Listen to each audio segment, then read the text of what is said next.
Máme tady fizzy drink, mám ho hodně rád, kupuju si ho pořád, pěkně je dobrý, nejvíc mi chutnala malina, ale i Ultra Boris je pěkně dobrý.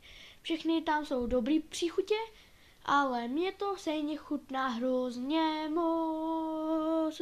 Fizzy drink je nejlepší, mám ho ráno k snídani, i používám ho právě hrozně často. Vždycky, když si jdu dát nějaký jídlo, tak ho vždycky u sebe mám. Vždycky ho mám buď v ledničce, nebo ho mám někde schovaný. K něho piju. Fizzy drink je nejlepší, na na na na. Fizzy drink je nejlepší, na na na na. Všichni ho máme rádi, malina je pěkně dobrá, i Ultra Boris. Všichni jsou hrozně moc dobrý příchutě. Kola, malina, Ultra Boris jsou taky dobrý hrozně moc.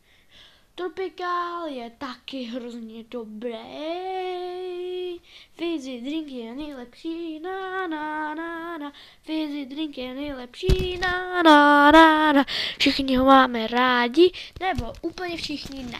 Nějaký lidi ho třeba nemají rádi, ale já ho mám hrozně moc rád. Na na na na. Fizzy drink je nejlepší, na na na na. Fizzy drink je nejlepší.